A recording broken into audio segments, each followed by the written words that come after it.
Shalom Bapak Ibu Saudara sekalian, jemaat Tuhan. Kita bertemu kembali dalam Arauna Online Service dan kami sangat bersuka cita dan kami melihat dan kami merasakan bahwa Bapak Ibu Saudara sekalian dalam kondisi yang luar biasa. Tuhan penolong setiap kita melalui ini semua. Dan mari kita bersuka cita hari ini karena Tuhan ada di tempat ini, ada dalam setiap rumah kita, dalam setiap hati kita, dalam setiap peribadatan kita. Mari kita bangkit berdiri, kita memuji menyembah Tuhan. Haleluya.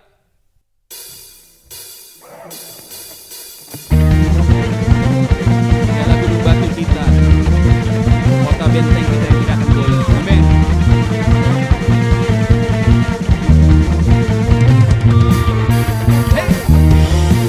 Mari kita bersama-sama. Haleluya.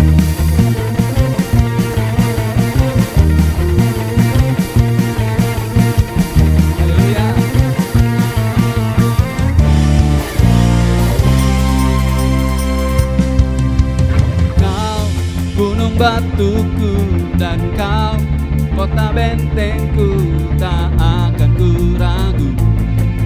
Kau menjamin hidupku, kau keselamatanku, dan kau yang membelaku, tak akan ku takut. Kuasamu di dalamku, walau badai menerpa di dalam hidupku ini. Tanganmu Tuhan mengangkatku tinggi.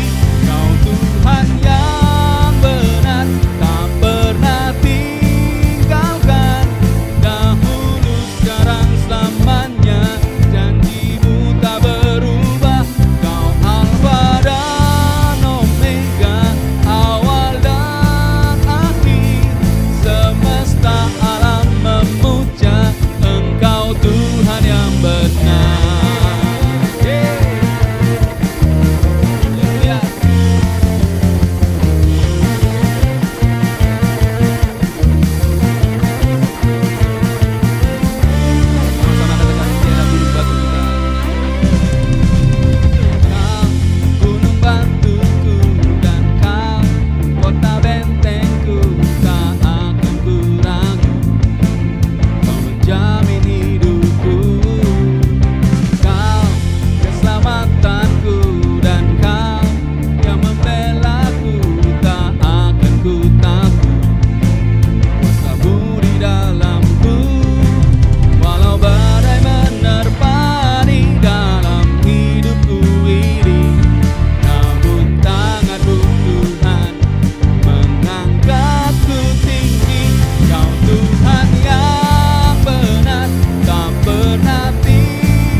Kami yang hidup Tuhan, Engkaulah kami yang hidup. Mari sembah Dia, sembah Dia. Dia Allah yang hidup. Mari masuk dalam hadirat-Nya. Haleluya, haleluya, haleluya.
hadirat-Mu.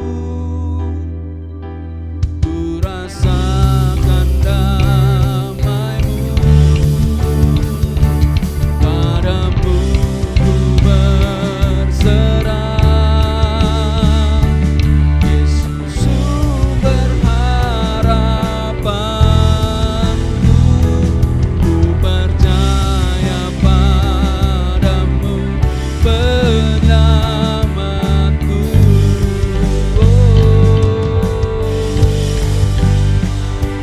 Padamu ku berserah.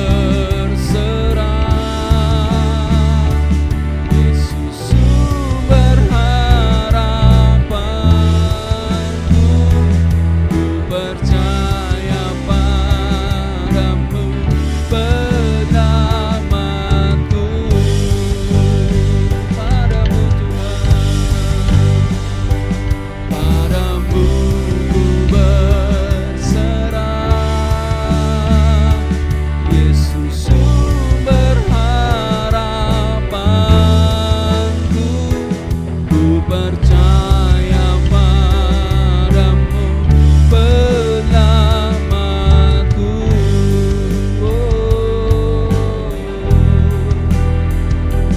Ku percaya padamu penyelamatku.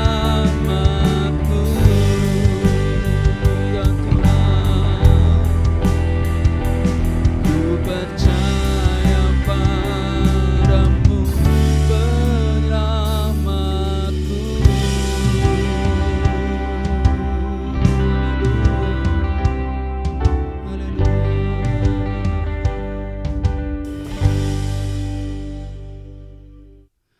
Dahsyat Engkau Tuhan. Hari ini kami mau menyatakan Tuhan bahwa kami percaya kepadamu. Kami percaya dan bergantung hanya kepadamu Tuhan. Karena Engkaulah empunya segalanya Tuhan. Langit dan bumi, hidup kami, masa depan kami, Engkau yang punya Tuhan.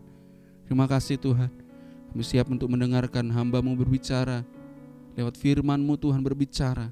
Berbicaralah Tuhan. Mengubahkan kami, menghidupkan kami kembali, dan membebaskan setiap kami. Terima kasih Tuhan Yesus. Hanya di dalam nama Tuhan Yesus Kristus Allah yang hidup, yang percaya katakan amin. Salam sejahtera saudara. Senantiasa saya berdoa dan terus berharap di dalam pengharapan iman kepada Yesus Kristus Tuhan kita yang selalu setia, selalu ada, bahkan Tuhan berjanji bahwa Dia akan menyertai saya dan saudara sampai kesudahan zaman. Saudara, tidak terasa kita ada di minggu-minggu terakhir di tahun 2020. Tahun 2020 menjadi sebuah tahun yang luar biasa. Saya percaya itu tetap terjadi, kuasa Tuhan tetap nyata di tengah-tengah kita. Nah saudara, saya memberi judul pada saat ini yaitu tak kenal maka tak sayang. Saudara, mengenal lebih dalam. Nah saudara, mengenal itu saudara adalah suatu proses, sebuah proses yang harus dikerjakan secara terus menerus. 2 minggu yang lalu kita belajar tentang hubungan bapa dan anaknya, bahwa kemuritan dan pemuritan itu di dalam frame, di dalam kerangka hubungan bapa dan anaknya. Dan satu faktor yang penting yaitu tentang pengenalan itu perlu dikerjakan terus-menerus. Waktu kita rindu untuk diubahkan, dimuridkan baik oleh Bapa di surga, baik oleh Tuhan Yesus maupun juga di dalam komunitas rohani, maka ada satu faktor yang namanya pengenalan. Mengenal itu penting. Pengenalan itu harus terus-menerus. Pengenalan itu suatu progres, kemajuan. Saudara lihat gambar di situ, mengenal itu bukan seperti kita ada melihat bola ajaib seperti meramal. Kita tidak bisa mengenal orang dengan asumsi, dengan menebak-nebak seperti kita melihat bola ajaib. Oh, apa yang kita anggap akan keluar itu akan keluar. Tapi pengenalan itu adalah sebuah proses, saudara. Nah, kesulitan atau masalah terbesar dari pengenalan itu adalah saudara, pada waktu kita berkomunikasi, the biggest communication problem is we do not listen to understand, we listen to reply. Waktu kita mendengar, kita itu bukan untuk memahami, tapi cenderung kita tuh cepat-cepat untuk menjawab. Nah, pengenalan saudara akan semakin bertumbuh pada waktu kita semakin memahami Bapa kita di surga, semakin memahami pemimpin atau pemurid kita atau pembimbing mentor kita, semakin memahami orang yang akan kita kenal, saudara. Nah, mengenal itu saudara adalah kata kerja aktif. Mengenal itu tidak bersifat pasif, tapi sifatnya aktif. Katakan sama-sama, aktif. 2, 3. Yes, aktif. Mengenal membutuhkan minimal dua pihak yang sama, mengeluarkan sama-sama usaha yang aktif untuk memiliki tingkat pengenalan yang semakin hari semakin mendalam. Bahkan saudara, pasangan suami istri, dua orang sahabat, proses mengenal itu berjalan sepanjang hidup, seumur hidup saudara. Nah, dalam proses pemuritan, dalam proses pembimbingan rohani mentoring, kita perlu mengenal lebih dalam. Dan mengenal itu bukan pasif, itu perlu dua-dua pihak sama usahanya supaya semakin hari semakin kenal satu dengan yang lain. Karena pengenalan itu yang akan menghasilkan pemahaman. Saudara tidak bisa memahami seseorang tanpa saudara mengenal lebih dalam. Saudara tidak bisa memahami Tuhan tanpa saya dan saudara terus berusaha untuk mengenal Bapa kita. Apa yang Tuhan rindukan, apa yang Tuhan inginkan. Nah, mengenal itu saudara, mengenal yaitu yang pertama memiliki informasi, makna atau arti dari mengenal yaitu yang pertama memiliki informasi dan mengetahui tentang sesuatu atau seseorang. Kalau saudara ingin mengenal seseorang, saudara perlu memiliki banyak informasi. Berapa banyak saudara yang selama masa pandemi ini sudah jarang sekali untuk mengambil inisiatif untuk berkomunikasi, menanyakan informasi, karena memiliki informasi itu adalah syarat untuk kita mengetahui lebih dalam tentang seseorang atau sesuatu hal yang kita ingin pelajari. Yang kedua, mengenal yaitu memiliki pengertian dan pemahaman. Saya ulang-ulang itu. Jadi kita mengerti, kita faham, memiliki ide, pengetahuan yang benar dan lengkap. Kalau kita mau mengenal sungguh-sungguh seseorang, saudara, kita perlu ada ide, kita perlu mengetahui dengan aktif apa yang informasi apa dan apa yang kita ingin ketahui dari seseorang. Sama pada waktu kita ingin lebih kenal kepada Bapa di surga, kita perlu memiliki kreativitas untuk menjalin hubungan terus dengan Tuhan. Tidak mungkin seorang murid bisa mengenal gurunya, saudara, tanpa kita meningkatkan informasi apa yang perlu kita gali, kita perlu ketahui dari guru kita dengan lengkap. Yang ketiga, mengenal yaitu mau belajar dan mempelajari lebih lagi objek subjek yang akan kita kenal. Kalau kita mau belajar dan mempelajari lebih lagi tentang pribadi hati Tuhan, kita akan lebih mengenal. Kalau kita rindu untuk dimuridkan, dibentuk oleh seorang mentor atau bapak rohani atau katakanlah di gereja, pemimpin-pemimpin rohani saudara, pemimpin-pemimpin komsel saudara, kita perlu belajar dan mempelajari lebih lagi. Apa sih, siapa sih, keinginan apa, kerinduan apa yang seseorang itu miliki. Nah saudara, kita belajar, ya saudara lihat di slide di depan saudara, bahwa anak sulung itu fokusnya adalah apa yang saya dapatkan. Oleh sebab itu, kalau saudara baca di akhir kisah, dia marah. Nah, saudara, tidak mungkin hati seperti ini membuat orang bertumbuh. Tetapi anak bungsu itu fokus kepada perasaan berhutang. Sebenarnya tidak layak untuk diterima, tetapi dia sungguh-sungguh memberi hidupnya untuk kembali kepada Bapa. Saudara, proses pembentukan pembimbingan akan berjalan pada saat seseorang memiliki perasaan berhutang. Saya tidak katakan bahwa kita berhutang budi, bukan, tapi perasaan berhutang bahwa saya tidak layak Tuhan untuk saya diangkat seperti ini. Pada waktu kita memiliki sikap seperti anak bungsu, kita punya perasaan berhutang untuk melakukan hal-hal yang terbaik yang kita bisa kerjakan, saudara. Hasil dari pengenalan, saudara. Jadi ini salah satu faktor. yang penting di dalam pertumbuhan rohani, dalam pemuritan, di dalam sebuah komunitas, atau saudara rindu untuk punya mentor atau bapak rohani itu tidak selalu bicara gender, tetapi saudara lebih bertumbuh, lebih dipromosi, maka ini penting. Nah, hasil dari pengenalan apa saudara? Yang pertama, punya akses, punya pintu masuk. Saudara, orang yang kenal dekat, kapan saja dia punya akses, punya pintu masuk, di mana saja dia punya akses, punya pintu masuk. Saya mau katakan, kalau engkau mengenal Tuhan, engkau dekat lebih dalam dengan Tuhan, engkau akan punya akses kapan saja, di mana saja, bertemu, berdoa, berkomunikasi dengan Tuhan. Sama, kalau kita punya pengenalan yang dalam, kita punya akses, kita punya pintu masuk kepada orang-orang tertentu, saudara. Yang kedua, hasil dari pengenalan adalah memiliki hak istimewa. Camkan ini baik-baik. Apa yang Bapak punya, saya dan saudara punya. Apa yang Bapak punya, kita punya. Saudara, gereja kita belum menjadi gereja mega, Arana belum menjadi gereja mega. Tapi kalau engkau sungguh-sungguh rindu untuk dimuridkan, dibimbing, maka apa yang Arauna ada, apa yang gereja ini sedang kerjakan, itu menjadi milik generasi, milik saudara di masa yang akan datang. Bagaimana kita memperlakukan kepercayaan? Masih ingat? Seorang anak, seorang murid yang baik adalah menghargai warisan yang diberikan. Kita tidak bisa mempercayakan sesuatu yang berharga kepada orang yang tidak sungguh-sungguh mengenal, sungguh-sungguh bisa dipercaya. Jadi hasil dari mengenal, yang pertama kita punya pintu, akses masuk. Yang kedua, memiliki hak istimewa. Itu berlaku juga kepada Bapa di surga. Waktu kita lebih mengenal Tuhan, kita dikatakan di kitab Daniel bahwa umat yang mengenal Allahnya akan semakin kuat dan bertindak. Kenapa? Sudah, karena orang yang mengenal Tuhan, dia akan punya akses pintu masuk kapan saja, di mana saja, dalam situasi apa saja. Seorang istri atau seorang suami, dia punya akses untuk masuk ke kamar pribadi, bahkan ke kunci-kunci brankas pribadi. Saudara, waktu engkau mengenal Tuhan, sungguh-sungguh rindu kepada Tuhan untuk lebih dekat, lebih dalam, engkau memiliki akses dan juga memiliki hak istimewa. Nah, mengenal lebih dalam itu melibatkan saudara yang namanya keterbukaan. Katakan sama-sama, keterbukaan. 2, 3.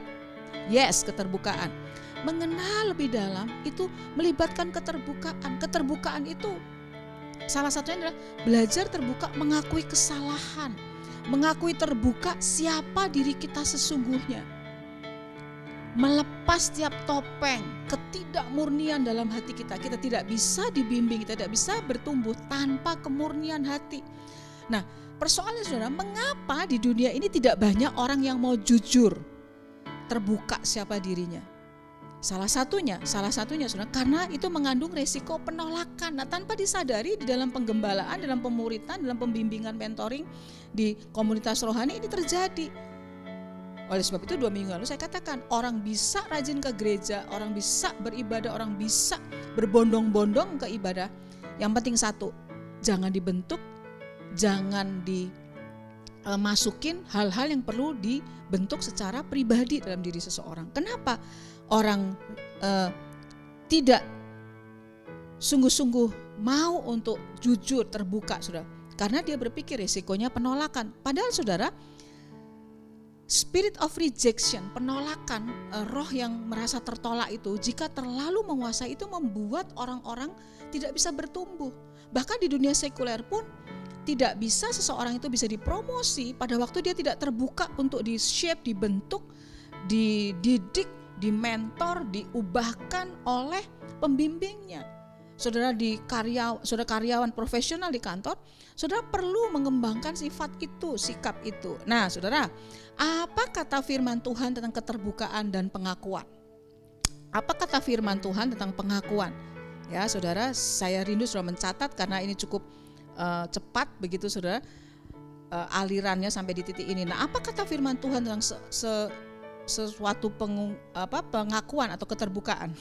Yang pertama, kesembuhan emosi mental kita. Ya, Yakobus 5 ayat 16 dalam bahasa Indonesia sehari-hari dikatakan seperti ini. Sebab itu hendaklah kalian saling mengakui kesalahan dan saling mendoakan supaya kalian sembuh, disembuhkan.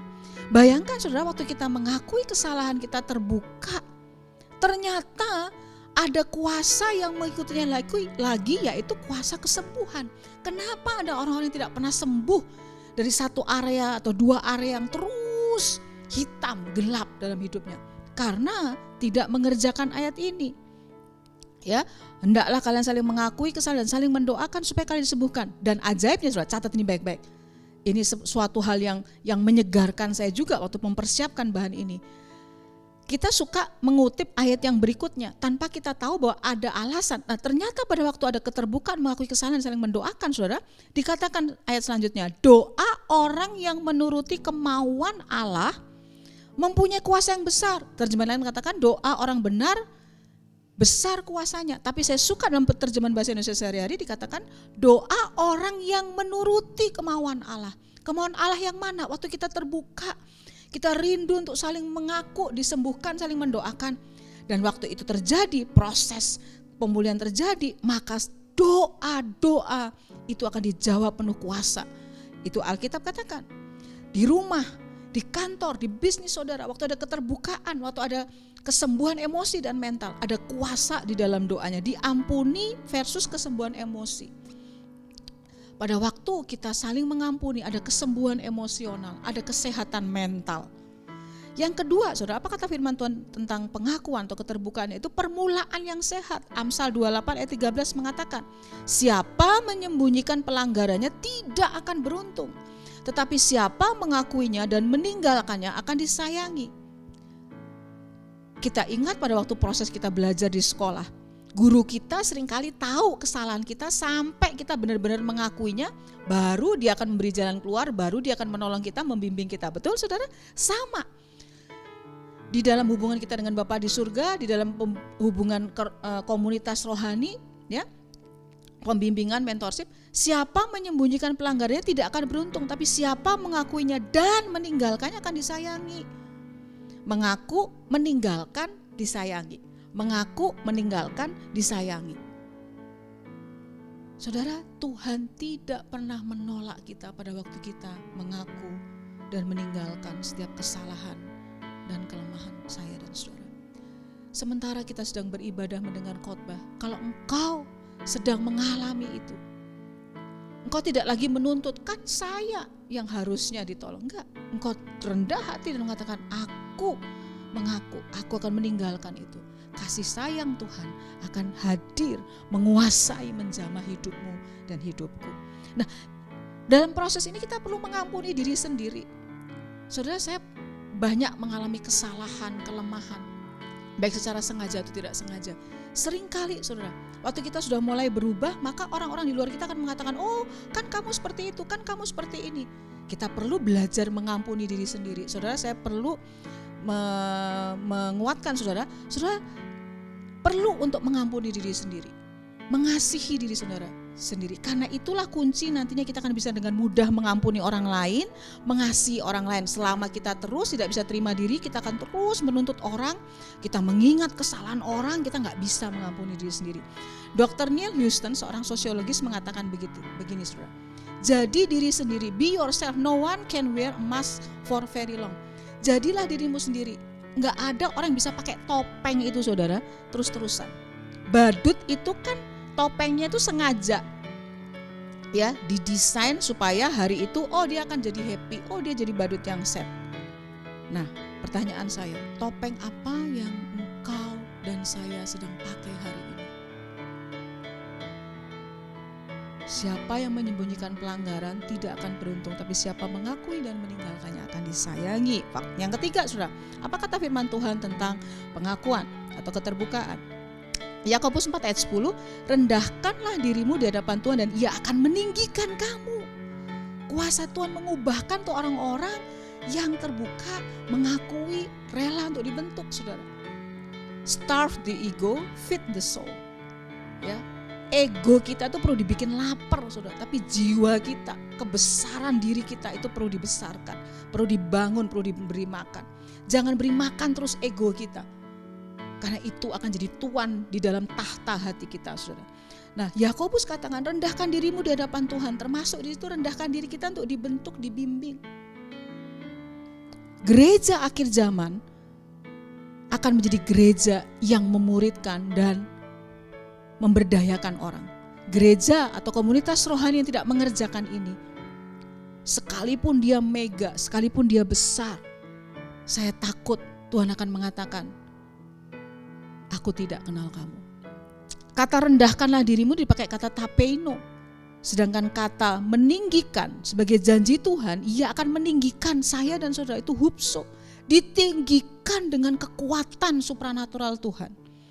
Saudara, saya rindu kuasa Tuhan yang mengubahkan itu bekerja saat ini bagimu dan bagiku.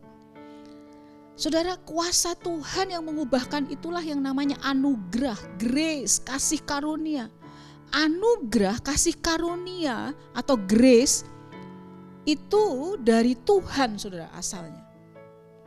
Dan anugerah Tuhan atau grace itu adalah sebuah kuasa yang dahsyat untuk mengubahkan siapapun dan apapun keadaanmu dalam hidup ini.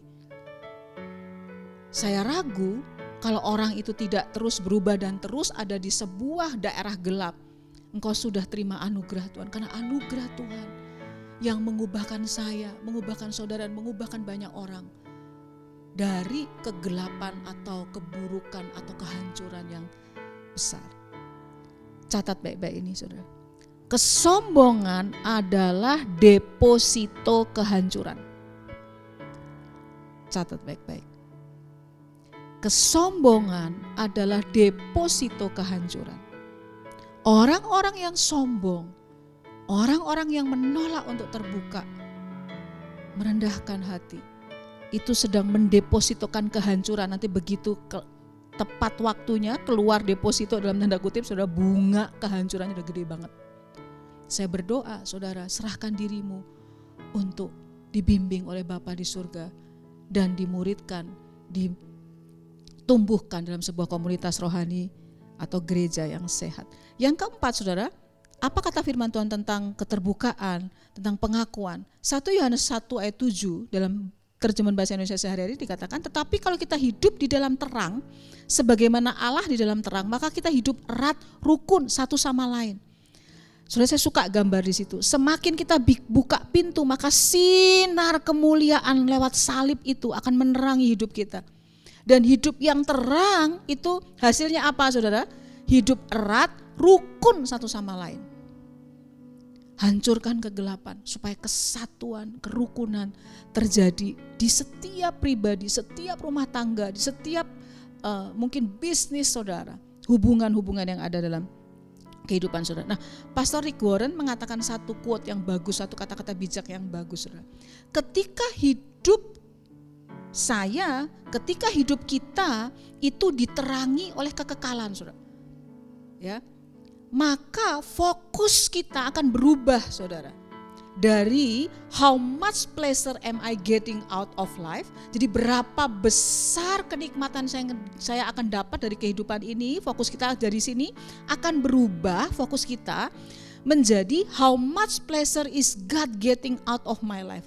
Fokus kita dari berapa banyak kesenangan yang saya peroleh dari hidup ini, menjadi fokus kita berpindah berapa besar ya kesenangan yang Tuhan peroleh dari hidup saya dan hidup saudara. Yang percaya katakan amin.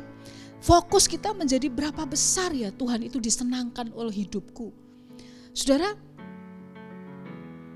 selama masa pandemi ini saya ingin sharing dari hati ke hati, ya. Dalam penggembalaan di gereja kita, saudara, kita tidak fokus kepada apa yang kami bisa dapatkan, apa yang gereja bisa dapatkan. Selama masa pandemi ini, kita memelihara umat Tuhan. Alkitab katakan kita berbuat baik yang terutama harus dari kawan seiman dulu. Saudara gak bisa jadi berkat kepada orang luar, orang banyak, kalau saudara tidak memelihara keluarga saudara. Bahkan Alkitab katakan kalau kau gak memelihara keluarga inti saudara, kita lebih buruk dari orang-orang yang tidak mengenal Tuhan. Nah, selama masa pandemi ini, pelayanan diakonia, kita memperhatikan jemaat yang membutuhkan. Ya, bahkan saudara, selama bukan hanya masa pandemi, gereja kita juga fokus kepada pelayanan misi, pelayanan memberkati hamba-hamba Tuhan di daerah. Saudara punya Bapak Gembala yang punya hati untuk itu.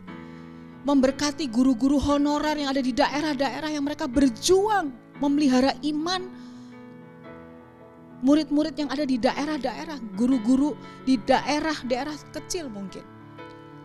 Kita tidak lagi fokus kepada berapa besar yang saya bisa nikmati, tetapi kita fokus kepada berapa besar Tuhan disenangkan oleh hidup saya, oleh gereja saya, oleh komunitas saya.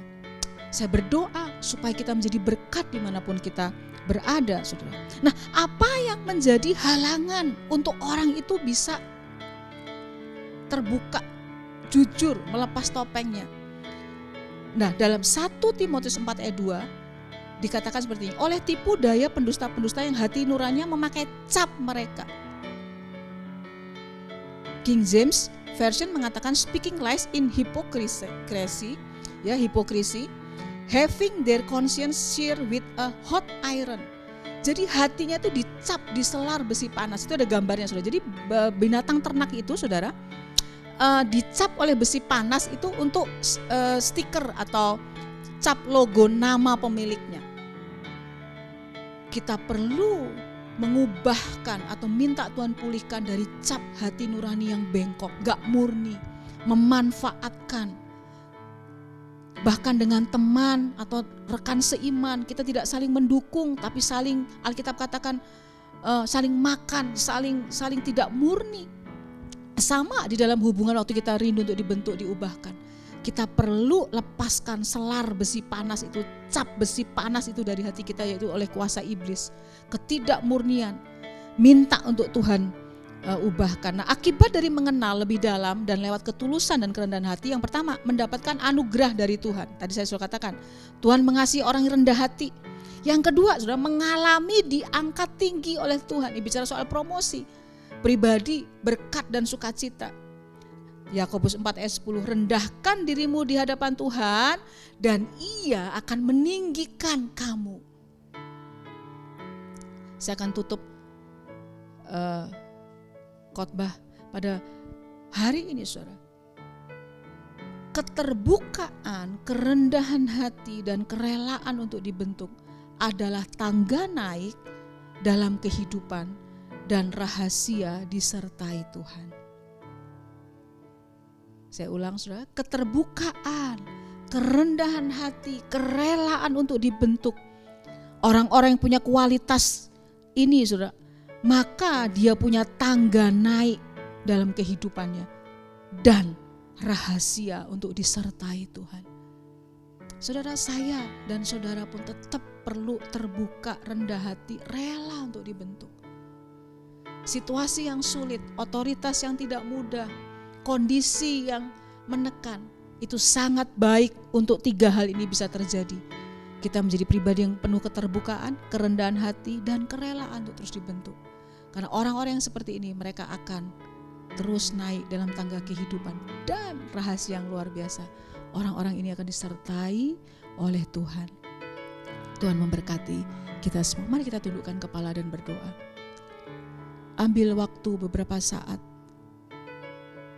Semakin kita hidup diterangi fokus kepada kekekalan, semakin kita akan berpindah fokus dari yang dulunya apa yang saya bisa dapatkan, kesenangan apa yang saya bisa dapatkan dari kehidupan ini, berubah menjadi fokus apa yang saya lakukan yang bisa menyenangkan hati Tuhan. Ambil waktu untuk Roh Kudus berbicara, mengubah hati kita,